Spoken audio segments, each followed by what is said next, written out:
오늘 요한복음 30번째 시간입니다. 죽은 나사로를 깨우러 가는 예수님처럼 이라고 하는 제목으로 하나님 말씀 같이 살펴보도록 하겠습니다. 반갑습니다. 우리 옆에 한번 인사 한번 나눕시다. 주님의 이름으로 사랑하고 축복합니다. 우리 오늘도 우리 이렇듯 한 말씀 앞에 서 있는 지체들을 정말 입 바른 소리가 아니라 정말 주님의 이름으로 사랑하고 또 축복하고 그리고 존경합니다. 하나님의 크신 은혜와 위로가 그리고 하나님께 올려드리는 이 찬송과 영광이 하나님에게 더불어 우리 모든 지체들에게 차고 넘치는 충만한 예배가 되시기를 바랍니다. 아멘. 어떻게 한 주간 여러분 잘 지내셨나요? 이제 무더위가 본격적인 무더위가 이미 애진작부터 시작이 된 것 같은데 이제 장마도 마무리가 되면 이번 주간이 또 휴가 기간이네요. 우리 7말 8초라고 하죠. 물론 여름은 더워야 여름이긴 한데요. 건강하게 이 여름을 좀 나시기를 바랍니다. 저는 지난 한 주간에 특별한 일은 없었는데 몇 가지 생각이라면 첫 번째는 우리 지체들 생각이 워낙 더우니까 우리 또 우리 유통업에 계시는 분들도 계시고 또 우리 현장에 나가서 현장에 일하시는 분들도 계셔요. 그래서 그런 지체들이 얼마나 또 힘들까 이런 생각을 좀 했었고요.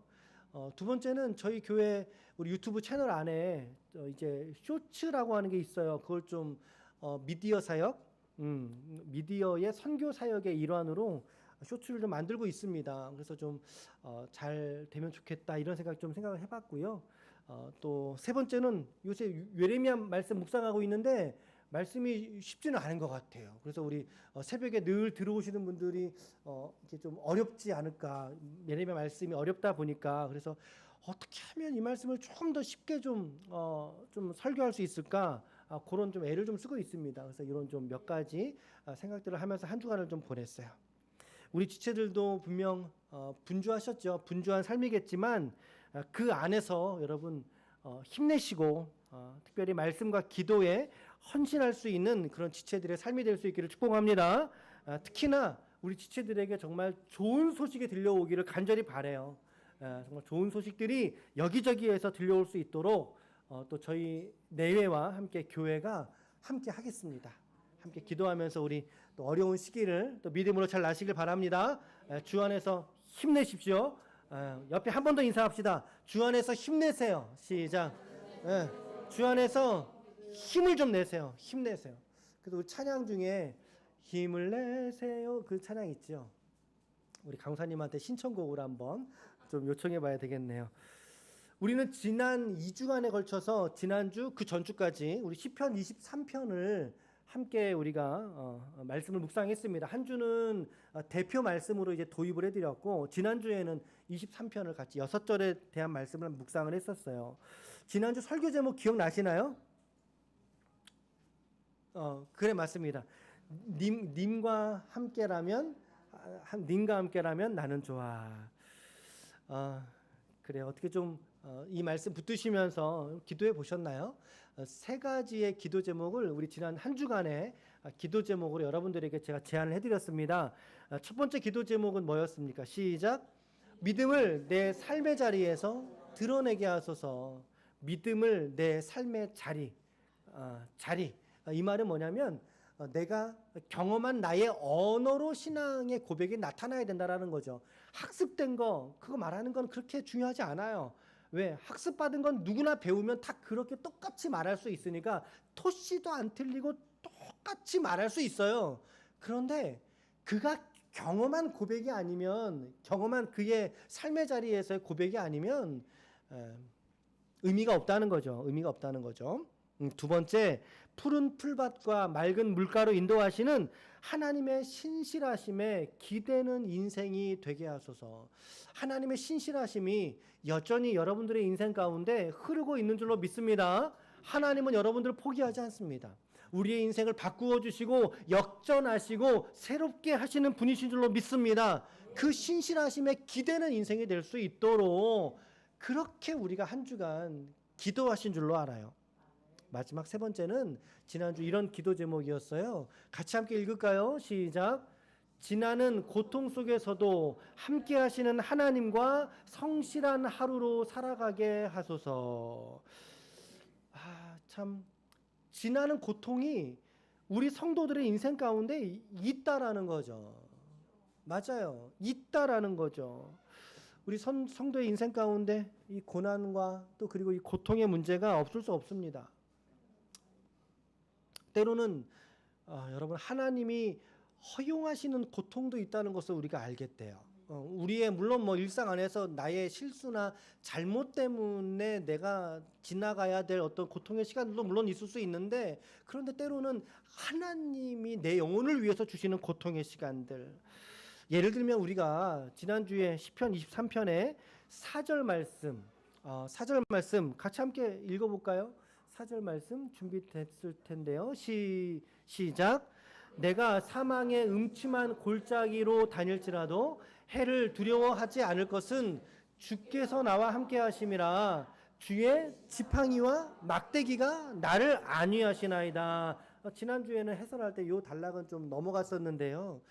성도가 사망의 음침한 골짜기를 다닐지라도잖아요. 그러니까는 성도라 할지라도 그의 삶에 음침한 골짜기, 이게 뭐겠어요? 고통의 시간, 고난의 시간 있다는 거예요? 없다는 거예요? 있다라는 거죠. 있는 게 당연한 거예요. 내가 당하는 고통의 시간들이 어쩌면 당연한 시간들로서 우리가 여기는 것도 때로는 필요해요. 그런 자세들도. 그런데 두렵지 않다 이 말이에요. 두렵지 않다는 거예요. 왜요? 주님께서 나와 함께 하시기 때문이고, 그리고 주께서 나와 함께 하심이라. 그런데 그 주님에게 뭐가 있어요? 말씀해 보니까 주님의 지팡이하고 뭐가 있어요? 막대기가 있더라는 거죠. 지팡이하고 막대기가 있더라라고 표현하고 있어요. 여러분, 여기서 말씀하고 있는 이 지팡이라고 하는 게 뭐냐면요. 교보제가 있으면 좋을 텐데. 지팡이라고 하는 게, 이 목자가 양들을 치면 야생동물들이 양떼를 먹으려고 달려들잖아요. 뭐 예를 들면 이리도 있을 수 있죠. 여우, 늑대, 곰, 혹은 사자. 그렇죠? 오게 좋습니다.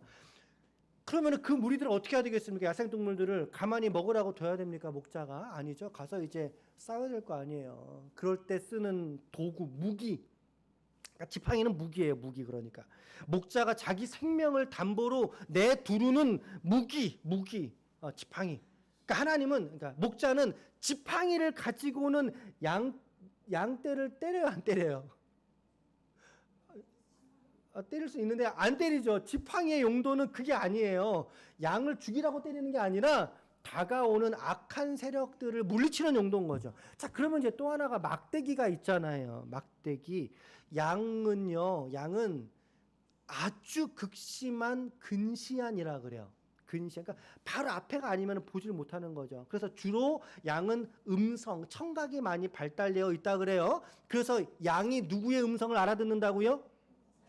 목자의 음성을 알아듣는다라고 특별히 언급한 이유가 양이 청각이 더 발달되어져 있기 때문에 그래요. 그러니까 얘네들이 앞을 잘 못 봐요. 그러니까 저 앞에 낭떠러지가 있는데도 모르고 뚜벅뚜벅 걸어갈 수 있거든요. 걸어가는 그 양떼에게 목자는 무엇을 휘둘러야 될까요? 그때는 지팡이가 아니에요. 너 죽으라고 휘두르는 게 아니라 막대기를 가지고 워리 치는 거죠. 앞에 구덩이가 있어 빠질 수도 있고, 혹은 마시지 말아야 될 썩은 물을 마실 수도 있는 거 아닙니까? 그럴 때 얼른 냉큼 이렇게 치는 거잖아요. 그거 마시면 안 돼. 마시면 너 죽어. 그럴 때 머리를 치든 엉덩이를 치든 때리겠죠. 때리면서 그 물을 먹지 못하게 하거나 그 길을 가지 못하게 하거나, 그때 사용하는 게 막대기예요. 지팡이하고 막대기. 그러니까 목자의 손에는 항상 이 두 가지가, 지팡이, 무기라 그랬어요. 강력한 무기, 그리고 막대기, 양들을 지도하는 도구겠죠. 아이러니하지만 목자의 손에 이 두 가지가 들려 있다는 것입니다. 자, 이 말은 우리 성도에게도 때로는, 하나님께서 목자라고 하셨는데 목자 대신 하나님께서 때로는 우리 성도들의 인생 가운데 뭐가 필요한 상황이 있다고요? 막대기가. 그렇죠? 막대기가 필요한 상황이 되기도 한다는 것입니다. 여러분, 그럴 때 참된 사랑은요, 썩은 물을 마시는 거를 그냥 두고 두고 보고 있는 게 참 사랑이 아니에요. 한 대 때려서라도 못 마시게 하는 게 사랑이지 않습니까? 마찬가지라는 거죠. 우리 성도에게 이런 막대기의 시간, 하나님의 손에 막대기가 들려있는 시간, 하나님이 허용하기도 하신다라고 하는 것입니다. 그래서 저는 지난주에 이 말씀 우리가 살펴볼 때는 이 메시지까지는 전하진 않았지만 오늘 이 시간을 통해서 다시 한번 우리 지체들에게 권면합니다. 오늘 주의 지팡이와 막대기가 나를 안위하시나이다. 하나님께서 내게 주신 지팡이와 막대기라고 하는 것은 곧 나를 살리시고자 하심이다 라고 하는 것을 깨달을 수 있기를 바랍니다. 그러므로 때로는 나에게 고통이 있을 때 그 고통을 통해서 하나님은 더 큰 것을 깨닫는 은혜의 과정과 은혜의 통로로서 그 고난과 고통을 사용하신다는 것을 오늘 저와 여러분들이 깨닫고 오늘을 이 믿음으로 살아내시는 주의 권속들이 되시기를 축복합니다. 아멘. 아멘. 자, 오늘 서론이 좀 길었는데 오늘 본문 우리 11장 읽었습니다. 11장 상당히 유명한 단락입니다. 유명한 이야기가 들어있어요. 어떤 얘기 들어있나요? 그래, 맞아요. 죽은 나사로를 살리신 사건입니다. 죽은 나사로를 살리신 사건. 이제 요한복음은요, 이제 11장에서는 나사로가 살아낸 사건을 보이셨고, 이어서 이것은 12장으로 이어갔을 때 12장부터 이제 성경은 예수님의 죽으심과 부활, 이것이 무엇입니까? 이제 예루살렘 입성, 종려주일로 한 주간의 사건을 성경은 집중하고 있어요. 그게 요한복음 12장부터예요. 그러니까 여러분, 요한복음이 몇 장까지 있는 성경이죠? 요한복음은 21장까지 있어요. 21장까지 있는데 그 중에 12장부터가 지금 예수님의 마지막 한 주간의 생애를 다룬단 말이에요.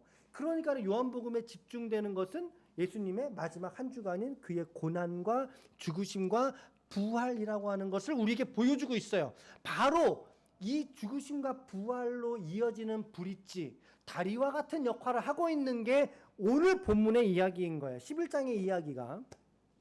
즉 나사로를 살리신 이 사건은 예수님의 부활을 예고하고 있는 그런 목적이 있는 본문이더라는 거죠. 그런 측면에서 오늘 저와 여러분들은 더욱이 나사로에게만 집중할 것이 아니라 오늘 그를 살리시고 그의 가정에 다시금 은혜와 기쁨을 충만하게 하신 예수 그리스도에게로 우리의 시선을 고정할 수 있기를 바랍니다. 아멘. 어떤 병자가 있었다 그랬어요. 오늘 말씀에 보면 1절 말씀에 어떤 병자가 있대요. 근데 그가 누구냐면 마르다와 마리아의 동생이래요. 형제래요. 그런데 어디에 살고 있습니까? 이 친구들이 어디에 살고 있어요? 베다니라고 하는 동네에 사는 나사로가. 자, 11장에서 이 삼형제가 예수님과의 중요한 대화를 구성하고 있는데요. 이 베다니라고 하는 곳은 어디냐면 예루살렘으로부터 약 5리 정도. 5리니까는 몇 킬로예요? 우리식으로? 5리가 몇 킬로일까요? 혹시 이거 아시나요? 그래, 맞아요. 심리가 4킬로니까 5리니까 2킬로. 한 2킬로에서 한 2.5킬로. 그럼 여기부터 어느 정도냐면요. 여기부터 저 창동역 정도 되는. 그 정도가 2킬로 됩니다. 그러니까 가까운 거리예요? 먼 거리예요? 그렇죠. 가깝다는 걸 말하고 있는 거예요. 더욱이 베단이라고 하는 이름의 뜻은요. 베스. 이게 집이거든요. 베단이. 가난한 자들의 집이란 뜻입니다.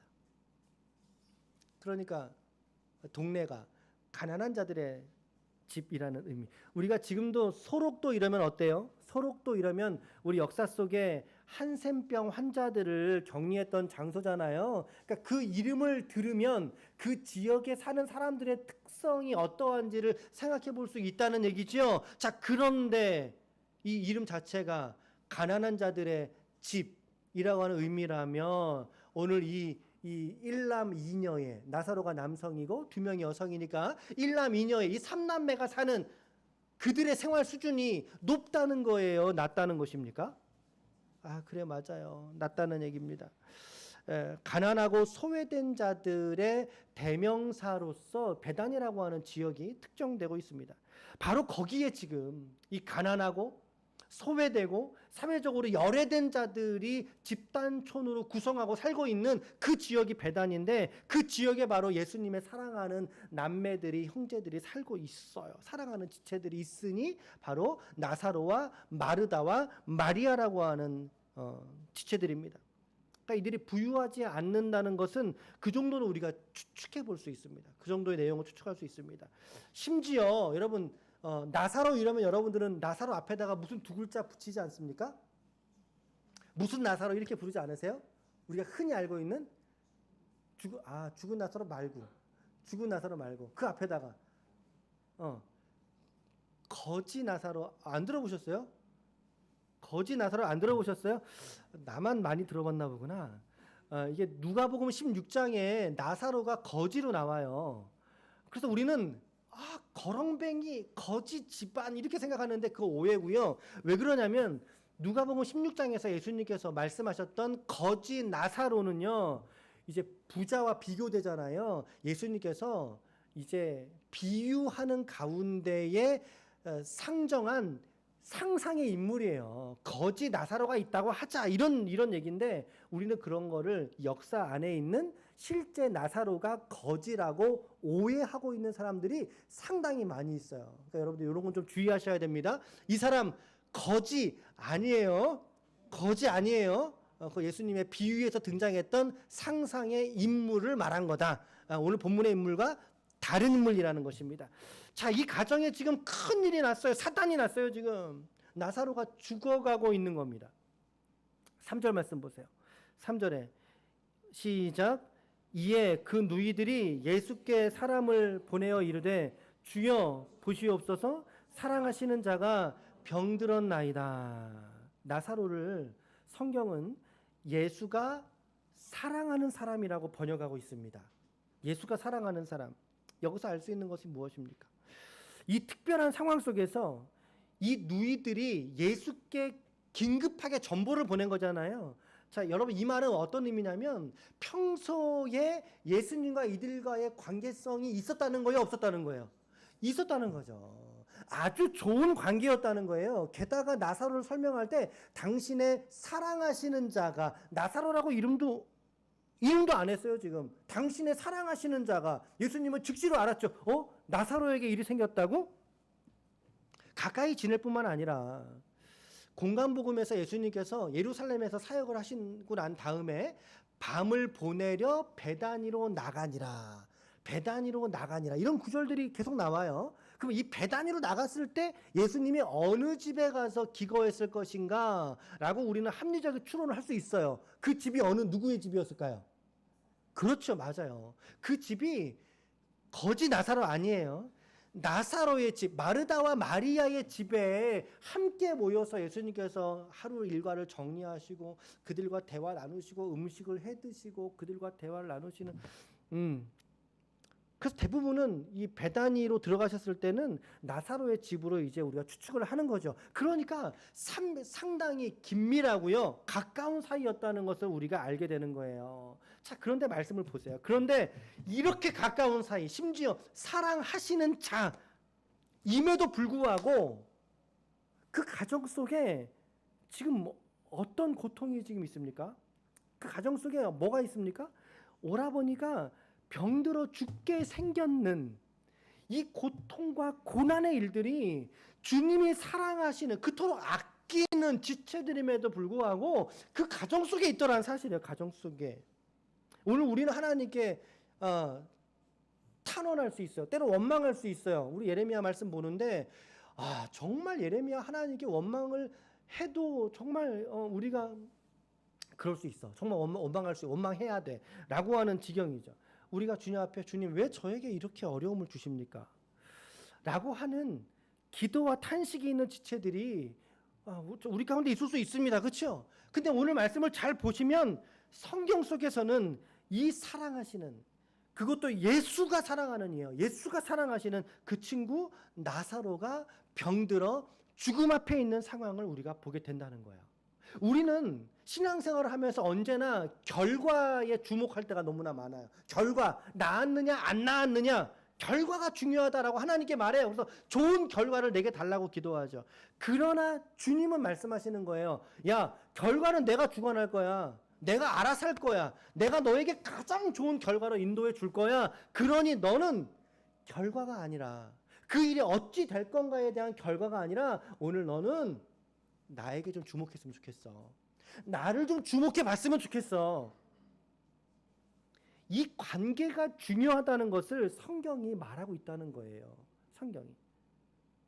우리는 병이 낫는, 혹은 우리의 사업이 잘 되는, 직장이 잘 풀리는 그런 결과에 주목할 때가 상당히 많이 있습니다. 그러나 하나님의 관점에서는 이 모든 삶의 일들이 결국에는 하나님의 선하신 뜻, 과정 속에 있다는 사실을 오늘 저와 여러분들이 더 큰 시점에서 여러분들의 삶을 해석할 수 있는 그 믿음의 길을 축복합니다. 하나님의 선하신 뜻이 이루어지는 과정. 이 과정에서 중요한 것은 관계예요. 관계만 남는 거예요. 우리가 하나님을 사랑하는 관계만 저 천국 가서도 남는 거예요. 우리의 육체도, 우리의 사업도, 우리의 가정도 마찬가지. 하나님과 나와의 관계가 남는 거예요. 아멘. 물론 애는 타죠. 참 물론 애가 타죠. 힘들죠. 그 고통의 시간을 인내해야 되는 삶의 무게가 특별히 가장으로 짐지어 있다면 더 힘들죠. 크게 느껴지죠. 그러나 하나님은 그에게 구하는 바가 오늘 또한 그가 그처럼 깨닫기를 원하는 그런 하나님의 뜻이 계시지 않는가? 라고 하는 생각을 하게 됩니다. 이번 주간에 어느 집사님하고 식사할 기회가 있었어요. 식사를 하면서 차 안에서 좀 이런저런 얘기를 좀 두루두루 나눴습니다. 근데 이제 목사님 제가 이번에 이런 걸 좀 깨달았습니다. 라고 말씀을 하셔요. 집사님 뭘 깨달으셨어요? 다른 게 아니에요. 하나님을 믿지 않는 사람들은 자기들이 당하는 고난들이 있잖아요. 고난이 있을 때 그 고난에 그냥 쓰러져 버릴 수 없겠다라는 거예요.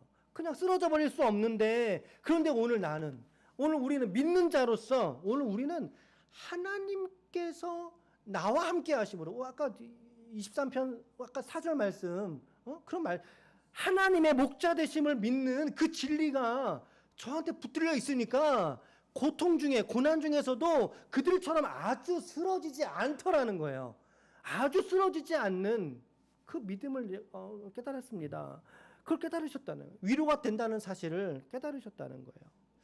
얼마나 귀한 고백입니까, 여러분? 그죠?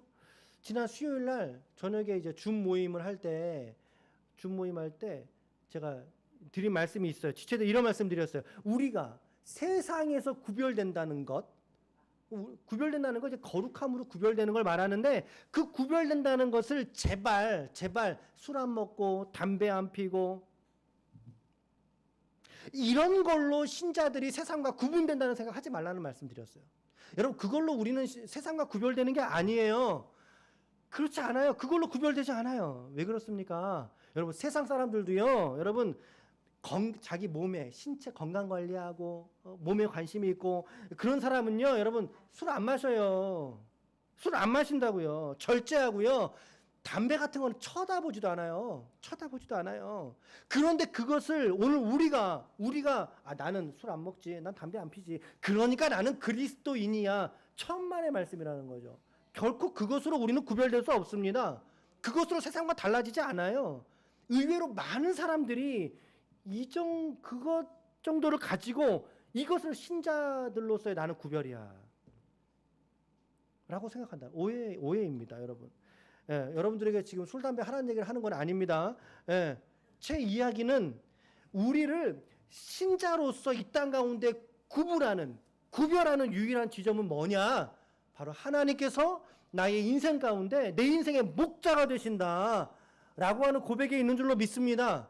비록 건강이 좀 잃어도, 비록 가정 경제가 조금 경색이 와서 돈이 좀 안 돌아도 그래도 오늘 우리의 믿음이, 우리의 시선이 하나님을 향해서 주목하고 있는 것, 하나님 앞에 서 있으려고 몸부림치는 것, 하나님을 주로 고백하는 선명한 믿음을 우리의 삶의 자리에서 드러내는 것, 이것이 우리 신자의 증거가 되어야 되는 거예요. 이것이 우리의 믿음의 증거라는 거죠. 아멘. 오늘 나사로 보세요. 죽게 생겼잖아요. 이 사람 지금. 사랑하시는 자인데 죽게 생겼잖아요. 그런데 이 이야기를, 이 전보를 받은 예수님의 답변이 또 기가 막혀요. 예수님의 답변이 4절입니다. 4절 한번 읽겠습니다. 4절 시작. 예수께서 들으시고 이르시되 이 병은 죽을 병이 아니라 하나님의 영광을 위함이요 하나님의 아들이 이로 말미암아 영광을 하시더라. 아멘. 야, 참 이게 기가 막히시죠. 이게 하나님이시니까는 가능한 고백이에요. 하나님이시니까 기가 막힙니다. 사람들은 찾아와서 지금 죽겠다라고 말하고 있는 이때에 오히려 예수님은 담담하게 그 상황을 지금 설명하고 계십니다. 얘들아, 그 병은 죽을 병이 아니야. 하나님의 영광을 나타내기 위한 하나님의 은혜의 과정, 섭리의 과정이야 라고 말씀하시더라는 거죠. 오늘 이 예수님의 말씀이 오늘 여러분들의 화법이 되시길 축복합니다. 여러분들의 삶의 일상을 해석하는 믿음이 되시길 축복합니다. 여러분, 이 말씀 어디서 많이 들어본 구절 아니세요? 우리 요한복음 묵상하면서 우리 바로 한 장 앞서서 요한복음 9장에서 날 때부터 소경된 자들에게 제자들은 이거 누구의 죄 때문입니까? 라고 물었을 때 예수님의 답변은 뭐였어요? 요한복음 9장 3절 말씀에 예수께서 대답하실 이 사람이나 그 부모의 죄로 인한 것이 아니라 그에게서 하나님이 하시는 일을 나타내고자 하심이라. 아멘. 이 말씀과 오늘 본문의 11장 4절에서 예수님의 말씀 차이점이 있습니까? 없어요. 없습니다. 사람이 태어난 것, 맹인으로 태어난 것조차도 하나님의 일을 나타내기 위함이라고 하신 예수님. 오늘 죽어가는 자기 친구 나사로의 죽음 앞에서도 이 일이 하나님의 영광을 위한 일이라고 말씀하신 예수님이라면 그 예수님께서 여러분들의 삶의 고난과 고통을 무엇이라고 말씀하시겠느냐는 거죠. 우리의 믿음은 내 삶을 무엇이라고 말하는가? 우리의 삶의 자리를 어떻게 말하고 있느냐? 우리에게 고난과 고통이 현실이 되어져 버린 시대 속에 우리가 살고 있는 것 같아요. 우리의 삶의 일들이. 또 지난주에 어느 집사님의 전화를 받았어요. 목사님, 참 힘듭니다 라고 말씀하셨어요. 기도해달라는 말씀이셨죠. 말씀을 들으면서 제 마음도 함께 무너져 내리는 것 같았어요. 뭐 어떻게 해드릴 수 있는 게 인간적으로 없잖아요. 정말 우리 집사님들이 살아가시는 이 하루하루들이 정말 녹록치 않은 일상들을 살아가고 계시는구나. 100원 들어오면 100원이 나가는 삶이면 그나마 다행이죠. 100원이 들어오는데 200원이 나가는 삶이지 않습니까? 재정만 나갑니까? 내 육체는 점점 노쇠해지고 몸의 고통은 여전하고 그러면서 일상을 살아내야만 하는 우리 성도분들의 삶의 자리가 얼마나 또 힘든 자리일까라고 하는 거. 제가 드릴 수 있는 제안은 한 가지밖에 없었어요. 집사님, 기도할게요. 안 사람에게도 같은 이야기를 하면서 기도하자고 할게요. 신앙생활이라고 하는 것은 정말 내가 할 수 있는 게 그럼요, 기도밖에 없군요라는 것을 깨달아가는 것이 신앙생활인 것 같습니다. 이게 참 어릴 때, 젊을 때, 청년의 시절 때는 잘 안 다가왔었어요. 저도 그렇고.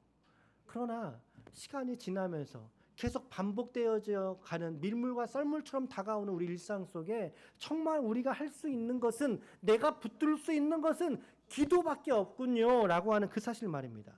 좀 편안하게 살면 좋은데, 하는 일들마다 잘 되면 좋은데, 근데 인생이 뜻대로 되는 게 어쩜 그렇게 100원짜리 하나도 없는지 말이죠. 오늘 우리 인생에서도 마찬가지인 것 같습니다. 오늘 우리는 무엇을 더 해볼 수 있을까라고 생각하지만, 그러나 하나님의 관점에서는 오히려 그 무엇을 해볼까 보다 오히려 기도의 자리를 그가 선택하기를 하나님은 기다리고 계시는 것이 아닌가라고 하는 생각이 들게 됩니다. 이런 묵상을 하게 됩니다. 여러분, 가장 지혜로운 성도는 인생의 고통 속에서 기도할 줄 아는 사람인 줄로 믿습니다. 아멘. 아멘. 그렇다면 우리는 자문해 봐야 되는 거죠. 오늘 그렇다면 나에게 기도가 있는가? 라고 하는 것을 우리가 자문해야 되는, 과연 내 삶의 자리가 하나님의 영광을 위한 자리로 그런 일상을 살아내는 그 기도와 그런 몸부림이 나에게 있느냐라고 하는 것입니다. 주님께서 이 나사로의 병을 죽을 병이 아니라 하나님의 영광을 위한 것이라고 말씀하셨듯이, 오늘 여러분들의 인생 가운데 깊이 파고드는 어려움들이 있을 때 오늘 믿음은 말합니다. 야, 그거 죽을 병 아니야 라고 우리에게 말합니다. 그거 죽어야 될 일이 아니야. 하나님의 영광을 위한 일이야. 오늘 이런 믿음이 여러분들의 직업의 자리 속에 깃들어갈 수 있기를 축복합니다. 직업의 현장만이 아니죠. 내 가정 안에서도 마찬가지입니다. 가정 안에서도 우리의 생애의 모든 일들 속에서도 이 결단과 의지가 오늘 이 말씀을 통해서 하나님께 드러나는 복된 성도가 되시기를 축복합니다. 아멘. 아멘. 5절과 6절 시작. 예수께서 본래 마르다와 그 동생 나사로를 사랑하시더니 나사로가 병들었다함을 들으시고 그 계시던 곳에 이틀을 더 유하시고. 사랑하신다면서요, 예수님이. 그러면 우리의 생각은 뭐예요? 주님이 사랑하신다니까 우리의 생각은 뭐예요? 즉시로 가야죠. 즉시로 가야죠. 가도 부족하죠. 그런데 오늘 예수님을 보세요. 예수님의 발걸음은 어떻습니까? 그러느냐? 이틀을 더 유하셨다라고 성경은 말합니다. 다시 말하면 나사로가 죽기까지 기다리신 것 같아요. 죽기까지 기다리신 것 같아요. 이걸 모르셔서 이런 게 아니라 나사로가 죽고 난 이후에야 비로소 그에게 주시는 부활의 영광이 그를 그 병에서 낫게 하시는 영광보다 그를 죽음에서 부활하신 영광이 더 크다는 것을 주님이 아셨기 때문에 그가 죽기까지 기다리신 거예요. 여러분, 이거 여러분들에게 개인적으로 좀 적용해 보세요. 하나님이 오늘 내가 죽기까지 기다리고 계시는 건 아니신가? 죽기까지 이거 목숨이 이거 말한 거 아닙니다. 그게 아니에요. 누구든지 나를 따르고자 하는 자는 날마다 자기를 부인하고 자기 십자가를 지고, 십자가 진다는 얘기는 죽는다는 뜻이거든요. 그렇죠? 주님께서 오늘 내 고집과 내 경험으로 인한 내 고집과 교만과 아집을 꺾으시려고 내가 죽음에 이르기까지, 죽음을 고백하기에 이르기까지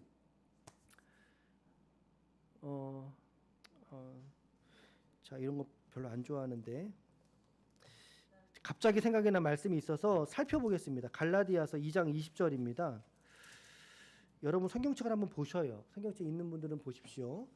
자, 교환에 없는 거 말하는 거 별로 안 좋아하는데 오늘 갑자기 좀 생각이 나서, 지난 우리 백옥희 집사님 이제 우리 풍삼초 끝났어요. 우리 백 집사님하고 좀 교제하면서 같이 권면해 드려도 말씀인데, 이 말씀이 오늘 내 영혼 속에 실제가 되기까지 주님이 지금 기다리고 계시다라는 말씀을 드리고 싶은 거예요. 20절 말씀, 갈라디아서 2장 20절 같이 한번 읽읍시다. 시작. 내가 그리스도와 함께 십자가에 못 박혔나니 그런즉 이제는 내가 사는 것이 아니요 오직 내 안에 그리스도께서 사시는 것이라. 이제 내가 육체 가운데 사는 것은 나를 사랑하사 나를 위하여 자기 자신을 버리신 하나님의 아들을 믿는 믿음 안에 사는 것이니라. 할렐루야. 바로 이 고백이 내게 허락한 많은 고통과 고난의 이 파도 속에서 이 고백이 정말 나에게 실제가 되도록 하나님이 지금 기다리고 계시지 않느냐는 거예요. 하나님이 기다리고 계신다라는. 이 부활의 영광을 그에게 베푸시기 위해서 예수님은 기다리셨어요. 이틀이나 더 기다리셨어요. 그러면서 주님 말씀하셨죠. 지금 나사로가 자고 있다고. 성경에서는 죽음을 잔다라고 표현하는 경우 상당히 많이 있어요. 지금 죽었습니다. 나사로가 죽어 있습니다. 11절. 이 말씀을 하신 후에 또 이르시되 우리 친구 나사로가 잠들었도다. 그러나 내가 깨우러 가노라. 14절. 밝히 이르시되 제자들이 예수님 못 알아들으시네 라고 이제 얘기를 하니까 예수님이 나도 알아. 나사로 죽었어. 나도 알아. 그게 14절이에요. 15절 같이 읽읍시다. 시작. 내가 거기 있지 아니한 것을 너희를 위하여 기뻐하노니 이는 너희로 믿게 하려 함이라. 그러나 그에게로 가자. 자, 15절 말씀 제가 세 번역으로 소개시켜드리면 이렇습니다. 내가 거기 있지 않는 것. 거기는 뭐예요? 나사로가 병들어 있는 그 자리로 내가 가지 않은 것이 너희를 위해서, 제자들을 위해서는 도리어 잘된 일이므로 내가 기쁘게 생각한다. 이로 말미암아 너희는 나를 믿게 될 것이다. 그에게로 가자. 그러니까 주님이 지금 나사로의 위태하다는 소식을 듣고 안 가신 것은 이 제자들로 하여금, 이 믿음이 없는 제자들로 하여금 자신이 누구신지를 믿게 하기 위해, 자신이 누구신지를 보여주시기 위해서라는 거죠. 너희들이 이것을 보면 너희의 믿음이 더 확신해질 것이니라. 지금 우리는 요한복음을 묵상하고 있습니다. 올해 벌써 30번째 시간입니다. 예수가 누구신지에 대해서 살펴보고 있습니다. 예수님 누구신가? 다음 주에 좀 더 이 내용은 우리가 더 극명하게 우리가 살펴볼 수 있을 것입니다. 16절 마지막 절 시작. 디두모라고도 하는 도마가 다른 제자들에게 말하되 우리도 주와 함께 죽으러 가자. 이거 제대로 알아들은 거예요? 못 알아들은 거예요? 알아들은 거예요? 못 알아들은 거예요? 못 알아들었어요 지금. 이 디두모, 이게 도마거든요. 예수님의 12제자 중에 한 명이에요. 제자. 이 사람 되게 열심히 있는 사람이에요. 네. 무엇라고 말할 만큼? 예수님과 함께 죽으러 가자라고 할 만큼. 근데 이것은 도마의 완벽한 오해였죠. 이런 열심히 있는 게 참 어려워요. 사실은. 이런 열심히 있을 때. 열심은 가지고 있는데 방향이 다른 열심 가지고 있을 때. 아무도 지금 이 상황에서 예수님과 죽으러 가자라고 말한 제자가 없어요. 도마만 이 얘기를 했어요. 그런데 이 도마는 죽으러 가자라고까지 말했지만 결국에 부활하신 예수를 최후까지 의심한 제자가 바로 이 도마이지 않습니까? 그죠? 이런 도마의 열심과 오늘 내 열심이 비슷하진 않은지 한번 돌이켜보시길 바라요. 이 도마의 열심과 내 열심. 열심이라고 하는 건 분명히 좋은 것입니다. 그러나 여러분 신앙 세계에 있어서의 열심이라는 것은요. 십자가를 깨닫고 난 이후의 열심이어야 할 줄로 믿습니다. 내가 죽고 그리스도가 사시는 그 열심이어야지. 그 진리를 깨닫고 난 이후의 열심이고 헌신이어야지. 내 경험 가지고 교회가 이러면 안 된다고, 내 지혜 가지고 교회가 이렇게 가야 된다고, 저 집사 저러면 안 된다고, 그거 내 열심이에요 여러분. 내 열심이에요. 그죠? 그런 열심을 가지고 교회를 섬긴다는 것 또한 교회 안에 거치는 돌이 될 수 있다는 것을 한번 깨달으시길 바랍니다. 마지막 말씀까지 보셨어요? 자, 이제 우리가 한 주간 여러분들이 좀 붙드셔야 될 기도의 제목을 제안해 드리고 마칠 건데, 첫 번째 기도 제목은요. 시작. 이 기도 제목 더 해설 안 해드려도 이해되시죠 여러분? 아까 막대기로 설명해 드린 시편 23편의 이야기를 한 토막 담았어요. 두 번째는요. 시작. 나의 고난을 하나님의 영광을 위해서 사용하옵소서. 오늘 이 중한 병이 하나님의 영광을 위한 것이었다고 말씀하셨듯이 오늘 내가 지금 지나가고 있는 고통과 이 고난의 문제 속에서 오늘 내 삶의 일들을 하나님의 영광을 위한 일들로 하나님께 주권을 올려드릴 수 있기를 축복합니다. 기도하시길 바랍니다. 반드시 응답하실 줄로 믿습니다. 세 번째는 이건데요. 시작. 말씀의 9절과 10절을 한번 읽겠습니다. 시작. 예수께서 대답하시되 낮이 12시간이 아니냐. 사람이 낮에 다니면 빛을 보므로 실족하지 아니하고 밤에 다니면 빛이 그 사람 안에 없는 거로 실족하니라. 실족하느냐? 실족 안 하느냐? 라고 하는 게 지금 어느 한 가지에 걸려 있어요. 그렇죠? 이 말씀이 문법적으로. 그렇죠? 뭐에 걸려 있어요? 그래, 맞아요. 빛에 걸려 있어요. 빛에. 빛이 있으면 걸려 넘어지지 않아요. 왜? 보고 분별하니까. 근데 빛이 없으면, 껌껌하면, 밤에 다니면 빛이 없음으로 인해서 실족하거나 자빠지거나 미끄러지거나, 그렇죠? 근데 빛이 있으면 깨달아요. 실족하지 않아요. 자빠지지 않아요. 미끄러지지 않아요. 그렇다면 여러분들의 묵상은 야 이렇대라고 넘어가면 안 돼요. 그러면 이 빛이 뭐냐는 거죠. 이 빛이 무엇이길래 예수님은 이 빛 가운데로 다니라고 말하고 있느냐. 이 빛은 진리입니다. 진리를 말하죠. 진리는 곧 예수이십니다. 그리고 그 예수를 진리로서 드러낸 것은 성경입니다. 말씀이라는 것입니다. 즉 성경의 빛이, 말씀의 빛이 내 가운데 비춰지고 있을 때 비로소 나는 실족하지 않을 수가 있어요.